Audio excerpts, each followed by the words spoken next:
Hi everyone, how's it going? So it's mid-September, more or less. That means October is around the corner. And if you are an artist and you've been on Instagram for a while now, you know what time of the year it is, right? It's Inktober time. Let's talk about it, shall we? We shall. So for those of you who don't know me, hi, my name is Maria and welcome to my channel. Inktober. I'm just using Inktober as an excuse to talk about online art challenges because this is not the only one that's out there. It's probably the most popular, and I think it might be like the first big one that really took off ages ago. I don't know how long it's been going for, but over 10 years, that's for sure. Maybe even going into the 15-year-old mark. But yeah, there's other challenges going around like Qvember, Plein Air April was a very big one this year, Mermaid. And you also get variations of Inktober during the month of October, being like Peachtober, Witchtober, and things like that. I normally do Inktober. Well, I've been doing it for the past years and succeeding, which makes me really proud every year it happens. But I had tried and failed miserably a few times, like at the beginning of this. And yeah, I just didn't give it a try until 4 years ago. I don't know, just like, let's do this. And I kind of found the way to make it work for me, and also a motive. Like I always get very motivated when it comes, because even though it can be a bit of a drag, but I feel that for me it's like a reset, because normally this time of the year I'm a bit tired. Summer has been intense. For some reason in October lately I always travel. I don't plan it, it just happens. It's normally more like family visits, and I feel like I abandon my drawing a bit over this time of year. So Inktober helps me, gain control back of my drawing practice, which is great. So yeah, I'm just going to use Inktober as an example, but I think the tips I might give you, or what I'm going to talk about, will help you in other art challenges, because that's just, Inktober is just the name of a challenge. It's not, well, there are supposed to be specific guidelines, but I have to warn you, I do Inktober my own way. As I said, I use it as something for myself to reset. It's a bit the same of what I did with my yellow sketchbook that you might have seen on one of my previous videos. Yeah, this is what I've discovered over the past 4 years doing it regularly. It works for me, it might work for you. And yeah, you might be able to complete one of these challenges because it's something really rewarding.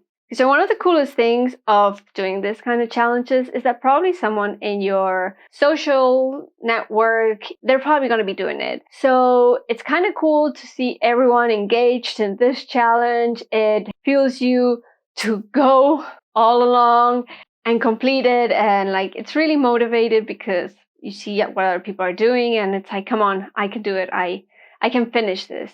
I like to use that energy of healthy competition to improve on my art, not to beat anyone else, just for me. And I feel like that's key when tackling one of these challenges. I think my first tip would be like motivation. Why are you doing this? Is it for the following? Is it for the social media?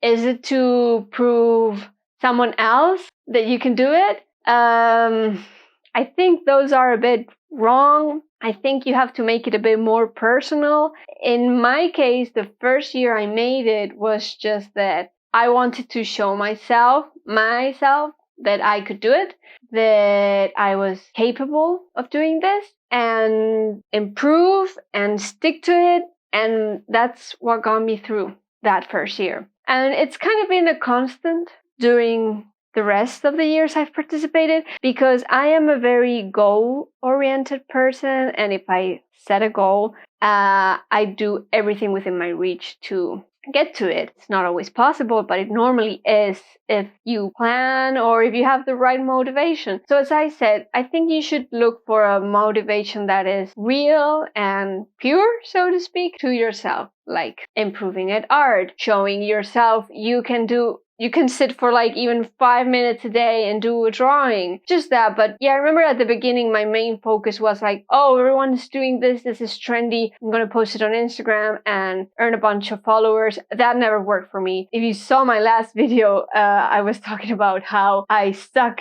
at doing things I don't enjoy, even though I need to do them. So yeah, instead of making it like a thing to earn followers, I just made it like a thing to have fun. Because I feel like as working creatives, I mean, as people that earn money through their art, sometimes we forget to do things for fun. And that's a pity. My second tip would be to put some kind of restrictions for yourself. Like I don't plan my Inktober's very much, but I do always decide at the very beginning the materials I'm going to use, the paper or the sketchbook where I'm going to do it, the format, and I think that's it. As I said, I've done a few. The first and second years, I did them in this little sketchbook, and it's so cool. So just every day, I did a drawing here.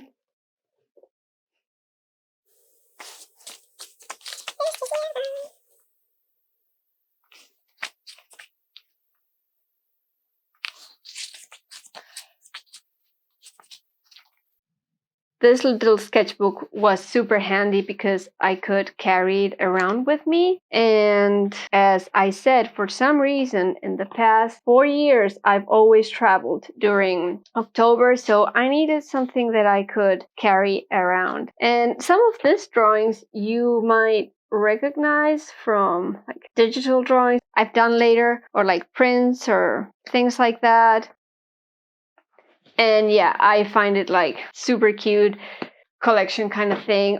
Or for example, last year I did them on this A5 sheets of paper. I bought like a drawing pad and I started cutting out the pages. This is like my last favorite Inktober from all these years past. Also last year I didn't travel. That's why I could do something a bit bigger and more like elaborated, but it's been probably one of the ones I've enjoyed less doing, and also that the result is one of my least favorites. It's not bad, like some of them are really good and I really like them, but in general I think I prefer the smaller sketchbook type. And also this one you might have seen. This one was from 2 years ago.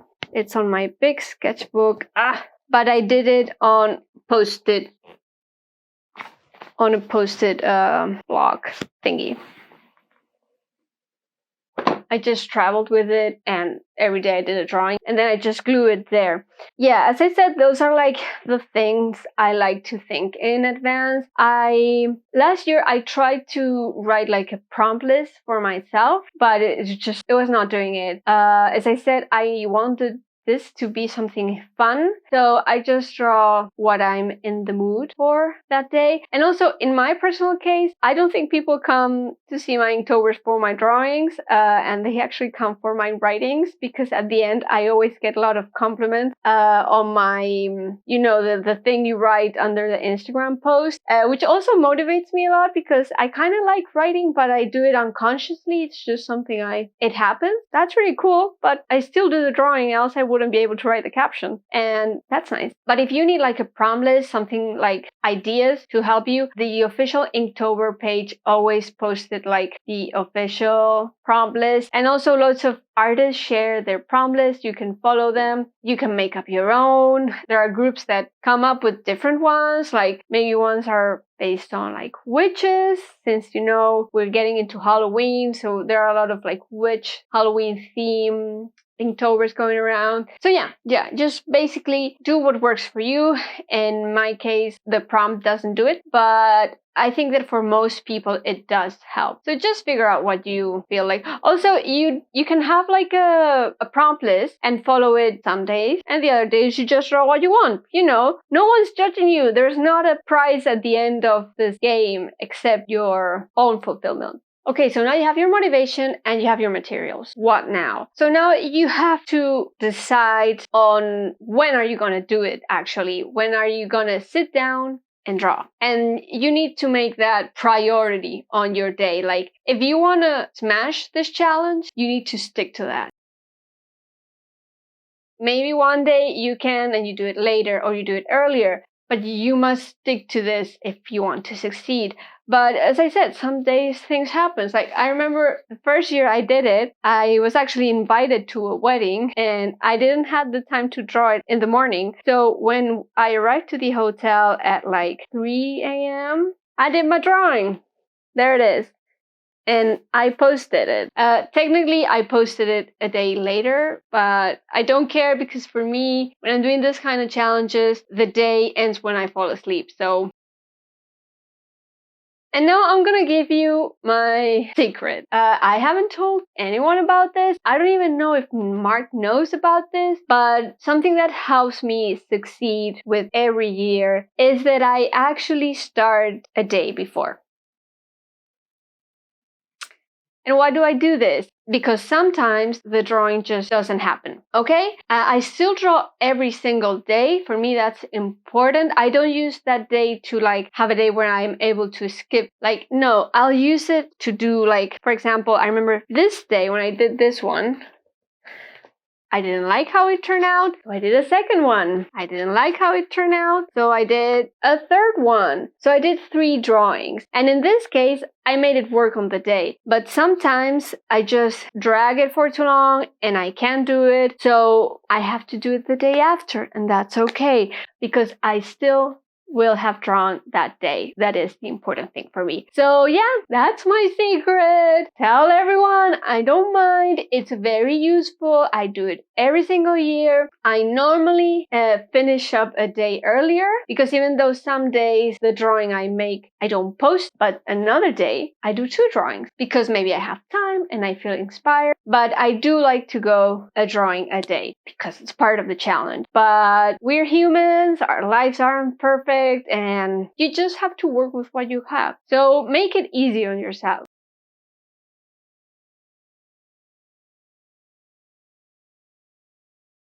Now, what's my plan for this year? I am gonna make it. But once again, I'll be traveling. I don't know how I do it. Really, unplanned. I'm gonna be out for like 2 or 3 weeks. I don't know. All a bit confusing. So I think I'm gonna go back to the sketchbook route. I need to go and buy one. So I'm gonna do that now. And I'm gonna show you later with also the other materials I wanna use for this year. There we go.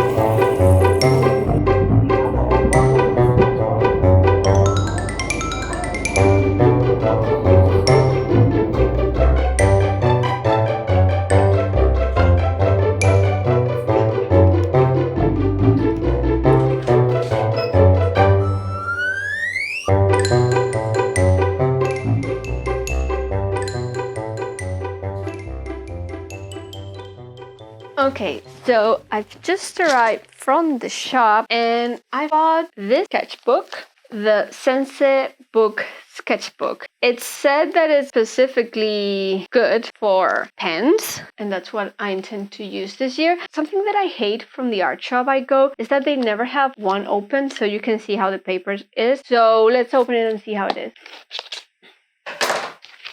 Okay, let's see. It's interesting. The cover is like canvas. It has this little string. This, you cannot put a pen in it. Let's see. Okay, so the paper is quite thin, thinner than what I expected. Let's give it a try. I don't know if I'm loving it. I thought it was going to be different, but as I said, they never have an open sample, so you can check at the store, and they don't have that big of a variety. This year I decided I want to go with like pens, because I said I'm going to be on the go, and I want to travel light. Okay, pretty smooth. Does it go through a bit? So yeah, I don't know if I'll recommend this sketchbook. I guess I'll tell you in the November video. If I do a video recap about Inktober. Let's try a marker. Let's see if it bleeds and goes on the back. Oh, works nice. It seems like it doesn't bleed to the other side. I don't know. It might be a surprise. It's definitely, I've never worked with this kind of paper. It's kind of like plasticky. I don't know. I'll keep you updated, but this is what we're working with. And with materials, what are we using? So normally Inktober is meant to be black and white. Not for me. I'm a color girl. And a lot of people say that, ooh, that's not Inktober. Like people that do it in digital, some people just complain and it's like, dude, it's just a challenge to do art in October. Maybe we should call it Draw October or something like that. But yeah, I just make my own rules. You should do your own because it's not serious. What I plan to use this year are mainly, I think I'm gonna go with different types of pens. I always carry this one with me. This is my main sketching tool, this gel pen. And I recently bought this one in Barcelona and I'm in love with it. It's this beautiful green color. The brand is Kako. Never heard of it. It's Japanese. I think I want to try and look for more. I saw they had them on Amazon, but first of all, I don't buy on Amazon, and second of all, I didn't want all of them. I just want a few colors. I don't want to go crazy. I don't want to buy much. I would like to have a yellow pen. I think that would be a nice touch. And then I always carry with me highlighters, so I'll probably be using that. I haven't 100% decided on everything, but I'm thinking I really want to do like line base this year, a bit like what I did last year. So pens of different colors, ball pens is what I'll mainly use. But I'll keep you posted on my Instagram, of course. If you don't follow me, all my details are in the link. And yeah, I'm excited to do it this year. I hope to see you joining some kind of art challenge. As I said, it's a challenge for you, not for anyone else. So also don't take it that serious. And that's all for me. Let me know in the comments if you're gonna do any kind of challenges. If you're gonna join Inktober, why don't you leave your handle on the comments so we can all follow each other. And yeah, see you on the next one, guys. Love you. Bye bye. Happy drawing.